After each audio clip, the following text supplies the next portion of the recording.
살면서 미쳤다는 말을 들어보지 못했다면 당신은 단 한 번도 목숨 걸고 도전한 적이 없었던 것이다. 안녕하세요. 도전88입니다. 대선 투표가 별로 남지 않았는데요. 오늘은 어느 대선 후보를 뽑는 것이 농업인들에게 유리한지에 대해서 잠깐 살펴보도록 하겠습니다. 어느 후보가 어떤 공약을 가지고 어떤 농업 정책을 지원해 주는지, 그리고 어떤 공약들이 있는지 살펴보도록 하겠습니다. 그런데 공약을 한다고 해가지고 전부 다 실현되는 건 아니겠지만 그래도 한번 살펴보도록 하겠습니다.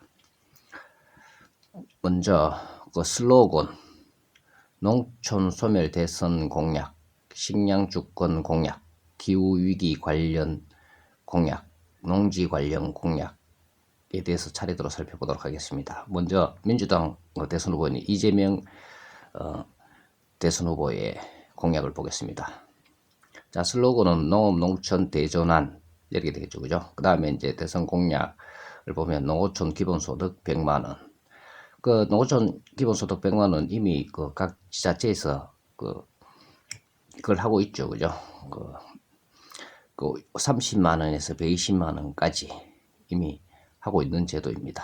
그리고 식량 주권 공약에서는 식량 자급률 목표를 60% 두고 있다. 그리고 GMO 완전 표시제 이런 것을 공약으로 걸었습니다. 우리나라가 현재 평균 식량 자급률이 거의 25% 정도밖에 해당되지 않죠, 그죠? 그리고 이제 기후 위기 관련 공약을 보면 친환경 유기농업 비중 20%, 재생에너지 산업 거점 육성. 자, 이것도 이미 하고 있죠, 그죠? 근데 태양광 사업이라든지 이런 게 되겠죠. 그 다음에 농지 관련 공약, 농지 소유 실태 전수조사 이런 것이 있습니다. 그리고 윤석열 후보, 국민의힘 윤석열 후보의 공약을 한번 보겠습니다. 슬로건을 보면 튼튼한 농업, 활기찬 농촌 및 잘 사는 농민 이렇게 되어 있고요. 그 다음에 농촌 소멸 대선 공약으로 보면은 농업직불금 2배 확대, 청년농 3만 명 육성 이렇게 되어 있고요. 농업직불금이 소농직불금으로 볼 때 120만 원인데 2배로 확대한다 이런 내용이고요. 그런데 소농인 경우에는 189만 원 이렇게 되어 있습니다. 식량 주권 공약은 미발표고요. 그다음 기후 위기 관련 공약에 대해서 살펴보면 탄소 중립 직불금 지급 이렇게 되어 있고요. 그다음에 농지 관련 공약을 보면 농지 이양 직불금 지급, 청년농에게 간척지 등 공공용 농지 우선 배정 이렇게 되어 있습니다. 그리고 이제 심상정 후보, 정의당 심상정 후보의 공약을 한번 살펴보면요. 슬로건은 농산 어촌 녹색 대전환. 그리고 이제 농촌 소멸 대선 공약에서는 농어민 기본소득 월 30만 원, 도농간 소득 격차 축소. 자, 농어민 기본소득 월 30만 원입니다. 그리고 월 30만 원이니까 1년에 360만 원 준다 이런 거겠죠, 그죠? 개인별로 주는 건 아니고 한 가구당 월 30만 원씩 준다 이런 내용이 되겠습니다. 그리고 식량 주권 공약을 보면 국가식량주권위원회 설치, 식량 자급률 목표 법제화 이렇게 되어 있고요.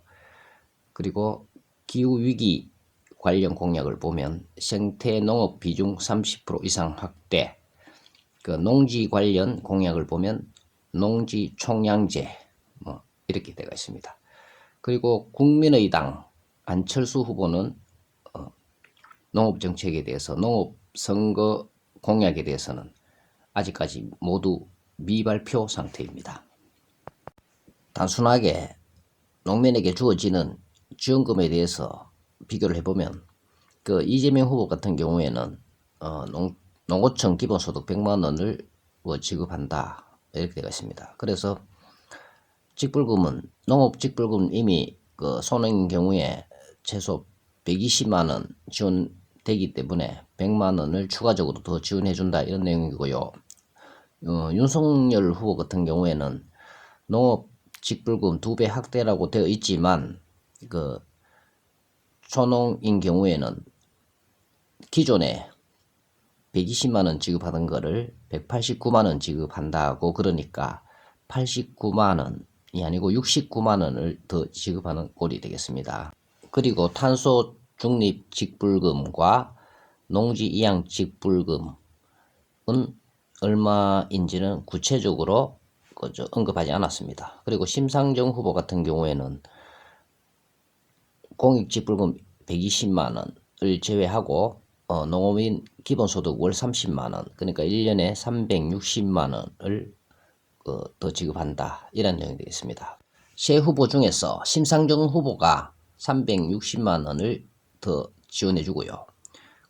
이재명 후보가 100만 원, 윤석열 후보가 69만 원이 더 지원된다는 이런 결론을 낼 수가 있겠습니다. 농지 관련 공약을 보면요. 이재명 후보는 농지 소유 실태 전수조사, 윤석열 후보는 농지 이양 지불금 지급, 청년 농액의 간척지 등 공공농지 우선 배정, 심상정 후보는 농지 총량제를 시행한다고 했습니다. 이러한 것은 모두 다 무엇이냐 하면은 윤석열 후보를 빼고는 농지에 대한 투기를 억제한다, 뭐 그런 정책이겠습니다. 그래서 농지 소유 실태 전수조사를 해서 농민이 아니면서 농지를 소유한 경우에는 농지를 환수하거나 처벌을 강화하겠다, 뭐 이런 내용이 될 수가 있겠습니다. 농지 총량제는 뭐냐 하면 농지 중 일부를 지정해서 농사 짓는 용도로만 사용하도록 하는 것, 이것이 농지 총량제가 되겠습니다. 그런데 이렇게 되면 농민 입장에서는 큰 문제가 될 수도 있습니다. 농업진흥구역, 즉 농림지로 묶여버리면 농사 짓는 것 이외에 아무것도 할 수가 없습니다. 그렇게 되면 상대적으로 농림지가 아닌 지역에 땅을 소유하는 농민과 형평성이 맞지 않을 수가 있습니다.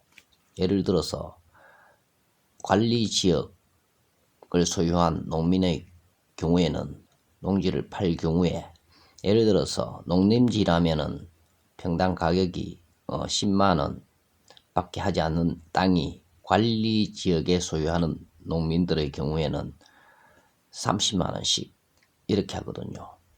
비농림지와 농림지 사이의 가격이 3배 정도 차이가 나거든요. 그렇다면 이것을 오롯이 농민에게만 다 더 넘긴다는 것은 문제가 아닐 수가 없습니다. 그렇다고 농사를 지어서 소득이 많이 발생하느냐? 그렇지도 않거든요. 그래서 무조건 규제만 해서 농사 위에 다른 것을 하지 못하도록 했단 말입니다. 그렇다면 애 가서 농사를 지어서 수익이 많이 발생해야 될 것 아니겠습니까? 그런데 실제로는 그렇지 않습니다. 예를 들어서 600평의 농사를 짓는다 하면 소득이 500만 원도 안 되는 경우가 허다합니다. 그런 경우를 볼 때 또 다른 보상이 이루어져야 되는 것은 당연한 것이라고 봅니다. 그럼에도 불구하고 무조건 묶어 놓고 농민들 너만 손해보라, 이런 건 있을 수도 없는 상황이 아니겠습니까? 예전에는 농림지의 가격이 평당 15만 원이었으나 계획관리지역의 평당 가격은 8만 원 이렇게밖에 하지 않았습니다. 요즘은 역전이 되었습니다. 그만큼 농가소득이 줄어들었다는 이야기인데요. 그럼에도 불구하고 이 손실에 대한 보전이 이루어지지는 않고 다시 또 계속해서 농림지로 묶어놓는다는 것은 있을 수도 없는 일이라고 생각이 듭니다.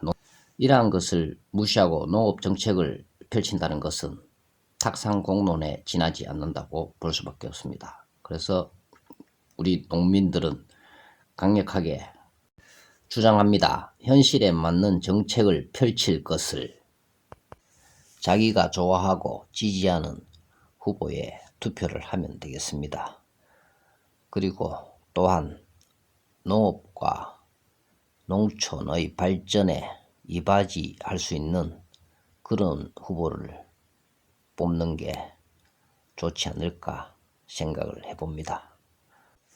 오늘은 대선 후보들의 농업과 관련된 공약에 대해서 살펴보았습니다.